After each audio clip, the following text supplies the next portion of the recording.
Tugwaje dekaje. Lekema. Miawezonlo. Tugwajela dekajela. Tugwajela dekajela. Alors, pour ceux qui ne savent pas ce que ça veut dire, je pense que vous avez connu le DJ qui a chanté Tugwajela dekajela. Ça veut dire jeune homme et jeune femme, ou beau gosse ou belle gosse. Vous voyez, donc du coup, c'est pour ça qu'on dit Tugwaje dekajé. Allez, jeune homme, jeune femme, comment tu vas? Bienvenue. Voilà. Donc ça, c'est carré. Vous avez compris. C'est du Mina. Ça vient du Togo. On est togolais et fiers. En tout cas, bienvenue sur notre chaîne. On est ravis encore de vous retrouver aujourd'hui pour un nouvel épisode de questions de couple. Voilà. Donc pour toutes les personnes qui sont nouvelles, n'hésitez pas à vous abonner, à cliquer sur la cloche de notification, à partager, à commenter, à cliquer sur le j'aime ou le pas j'aime et à nous dire pourquoi. Ça nous fera grand plaisir. Yes. Voilà. What is the question today? Tell us. Que faire quand ton homme prend le numéro d'une femme à ta présence?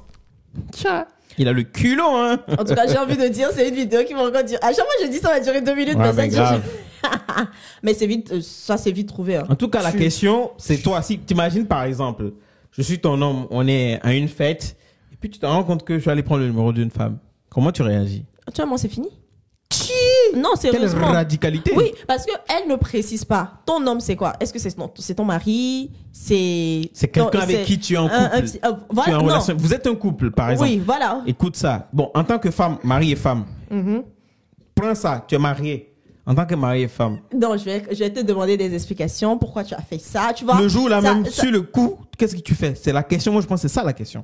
Sur le coup, ah bah, je vais te dire, mais qu'est-ce que tu es en train de faire? Pourquoi tu as pris son numéro? Peut-être que c'est pour quelque chose. Je vais d'abord te demander pourquoi tu as pris le numéro. Donc, la façon dont tu vas me répondre, ou ce que tu vas me donner comme, c'est ça qui va déterminer la suite de ta réaction. Voilà, c'est ce qui va déterminer la suite de ma réaction.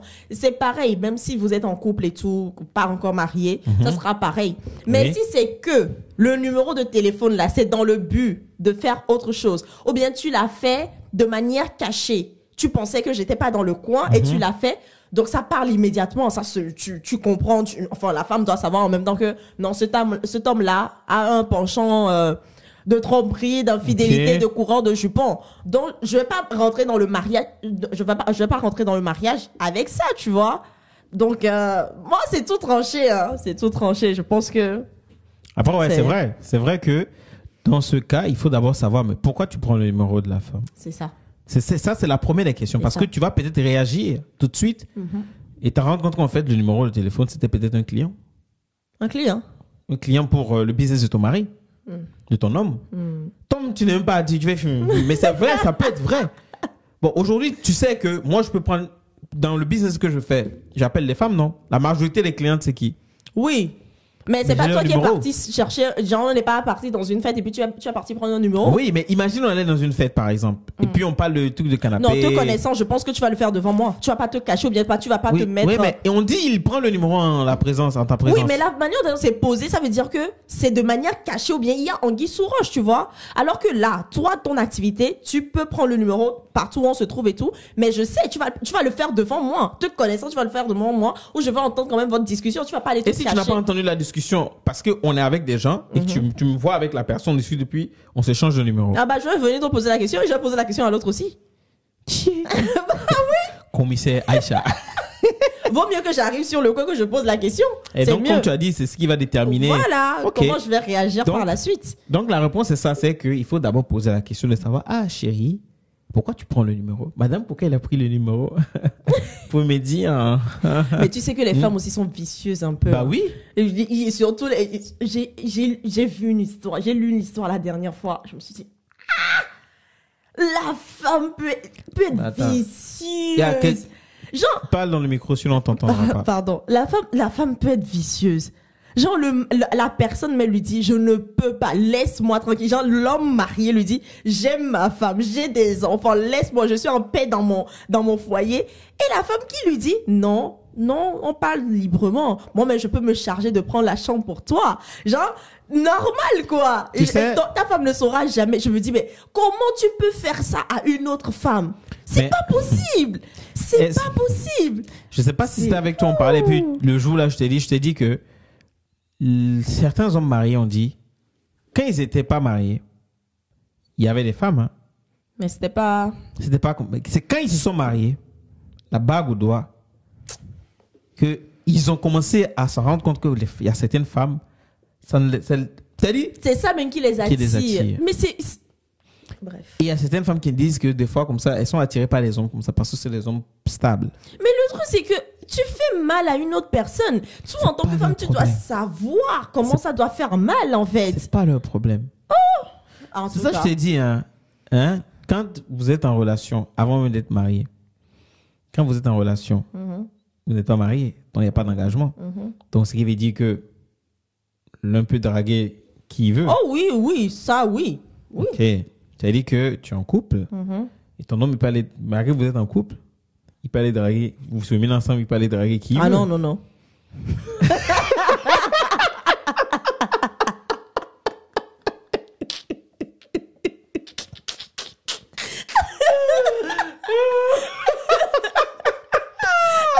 Ils sont pas mariés, c'est pas ce que tu dis? Non. Mais là, tu es en train de te retirer?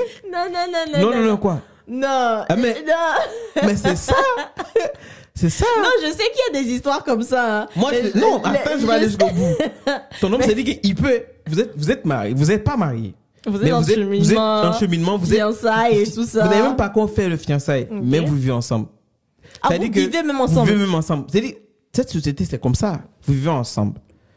Bah, vous n'êtes pas marié. Il n'y a rien qui vous engage. Vous êtes juste ensemble. C'est vous qui avez décidé. Bon, l'homme peut aller voir ailleurs. Ah non. La femme peut aller voir ailleurs. Non. Ah. C'est bizarre. C'est bizarre dit comme ça. C'est bizarre dit comme ça, mais oui. En fonction de la loi. Oui. La loi. Vous n'êtes pas marié, donc chacun je suis. Donc, c'est que tu veux dire que si tu es d'accord avec ça, c'est bizarre. Mais à le dire, pourtant, c'est là-bas que les choses commencent. C'est là-bas quand tu vas voir que l'homme ou la femme est fidèle.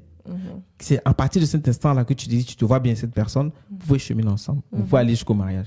C'est cette partie-là qui est déterminante. Donc, du coup, l'infidélité, même là où vous n'êtes pas encore marié devant Dieu, devant les hommes, là-bas, la fidélité doit être aussi le mot. Je suis d'accord. Et s'il s'avère que il arrive, l'infidélité arrive, je me dis peut-être c'est un signe pour te montrer que la personne c'est pas la bonne pour toi. Alors je vais continuer dans mon idée pour que les gens comprennent pourquoi j'ai posé cette question. Quand tu dis il y a des femmes qui voient qu'il y a des hommes qui sont mariés mais qui insistent quand même, parce que pour certaines femmes, ok, il est marié mais il peut divorcer. C'est ouf de penser comme ça. Mais je suis désolé, c'est la vie.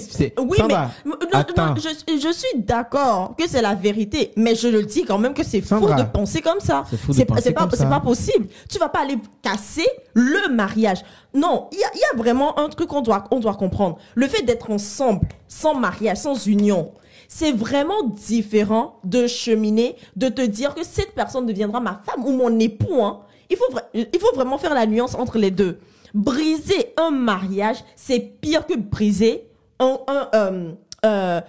copain, une copine. Ça, je suis claire et nette là-dessus. C'est pire. C'est pire parce que le lien du mariage... C'est les hommes qui ont fait ça. C'est les hommes qui ont fait quoi? Sinon, quand tu es amoureux, quand tu n'es pas encore marié, et quand tu es marié, les sentiments là sont différents. C'est le même amour, non? C'est le même amour, mais le sentiment, non. Le lien du mariage, c'est plus fort que d'être juste en concubinage ou genre en copinage, des trucs comme ça. Si les gens, Sandra, je te dis que les gens, c'est pour ça que je dis les gens. Les gens ne voient pas comme tu réfléchis. Tu penses que toi, façon toi tu réfléchis, c'est comme ça ton voisin ou c'est pas comme ça. Non, oui, je suis d'accord que les gens... Ce que tu es en train de dire, je comprends parfaitement ce que tu dis. Mais ce que je voudrais que tu comprennes, c'est que la logique dit que s'il y a mariage, on a aussi instauré le divorce. Ce qui veut dire que les gens peuvent se séparer. Ça, c'est la société. Hein. Ça, c'était pas dans la pensée première. Bon, vas-y. La pensée première de Dieu, non. Non, oui. Il y a pas de... Vous êtes mis ensemble, c'est bon. Vous êtes mariés. Quand je dis mis ensemble, c'est ça. Vous êtes mariés, c'est bon, allez. Il faut même pas penser divorce, tu vois, en fait. Faut pas penser divorce. Mais ça peut arriver, il y a certaines situations où il peut avoir le divorce, même bien si sûr, tu comprends, non? Donc, ce qui veut dire qu'il peut avoir... Donc, pour les gens ne toi, tu es dans la doctrine chrétienne, comment Dieu veut que les choses fonctionnent. Mm-hmm. Aujourd'hui, les gens ne sont plus là-bas. Et c'est triste. Oui, donc les gens ne sont plus là. Donc, ce qui veut dire que pour une femme qui... Attends, elle n'a pas de problème. Si l'homme... J'ai l'impression que tu agrées, en fait. Non, je n'agrée pas, mais je te dis les choses parce que nous sommes sur une terre où c'est comme ça, c'est la société. Oui, c'est la société, je suis d'accord, mais il faut dire que tu es choqué. C'est normal que tu sois choqué. Moi aussi, attends, moi je suis marié, toi, quelqu'un voit ta bague, toi tu as 2 enfants, il te drague. C'est comment? Il est fou. Oui, c'est vrai que c'est comme les hommes qui voient les femmes enceintes. Mais qui sont... Tu vois? Oh là là. Donc c'est pour te dire qu'il est fou, comme il voit la bague, mais pour certaines personnes dans leur tête, tu es marié, ça ne veut pas dire que tu ne peux pas divorcer. Parce que c'est des choses qui sont arrivées. Il y a des hommes ou des femmes qui sont allés rencontrer des hommes et se sont laissés. Et finalement, ils ont divorcé pour aller se mettre avec la nouvelle personne. Mais du coup, si tu penses comme ça veut dire que tu peux t'imaginer aussi qu'une autre personne va faire pareil aussi avec toi. Bien sûr. Donc tu es à l'aise avec ça. Il faut qu'elle soit à l'aise. Maintenant, quand ces personnes-là arrivent à faire divorcer l'homme et puis elles savent que ça peut arriver. Donc, il faut voir comment ils vont venir se caler dans le foyer. Ah, mais c'est encore plus abominable. Mais c'est ça la société. C'est ça le monde dans lequel tu vis. Tu comprends? Oui, je suis d'accord. Mais ça ne veut pas dire que je vis dans ce monde que je dois accepter, tu vois. Non, je ne dis pas que tu dois accepter. Mais je te connais. Je sais que toi, dans ton monde, c'est un monde de Alice au pays des merveilles. Oh, toi aussi. Je sais. Donc, c'est pour te rappeler ça que, attention, ce que tu vois, l'homme est capable de beaucoup de choses. Hein. Grand H? Ou petit H? Ok. Ah, grand H, bien sûr. L'homme est capable de beaucoup de choses, mais beaucoup. On ne finit pas d'être émerveillé ou surpris de voir certaines choses, certaines atrocités que l'homme a. Et des fois, tu te poses la question, mais le diable, c'est qui en fait? Ça. Tu vois? Donc, tout ce que tu es en train de dire là, laisse tomber ce que tu es en train de raconter. Non, je ne laisse pas tomber. Et regarde, c'est pour une manière de parler. Et regarde aussi des femmes qui acceptent aussi la polygamie. Ça aussi, tu vois oui, le monde, ça oui, ah bah oui, voilà. ça on avait déjà eu la on va en parler peut-être une prochaine fois. Ça aussi, c'est un truc donc, pour revenir à notre sujet et qui était est-ce que si un homme prend on a débordé un peu, mais est-ce que si ton homme prend le numéro d'une femme à la présence, comment tu réagirais? Oui, ça va dépendre de la première des choses, c'est poser la question. Pourquoi tu as pris le numéro? Vous savez, il y a l'expression faciale, l'expression corporelle qui ne ment pas, qui ne trompe pas. Donc, dès que vous allez poser la question et que vous regardez directement dans les yeux de la personne, c'est sûr et net. Si la personne vous dit la vérité ou pas, vous allez savoir.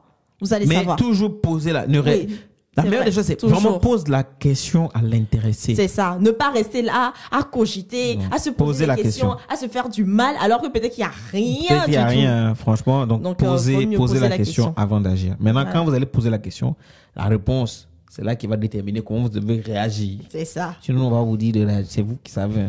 Voilà. Donc, dites-moi en commentaire si c'était vous, comment vous avez réagi. OK? Ouais. On se fait des gros bisous.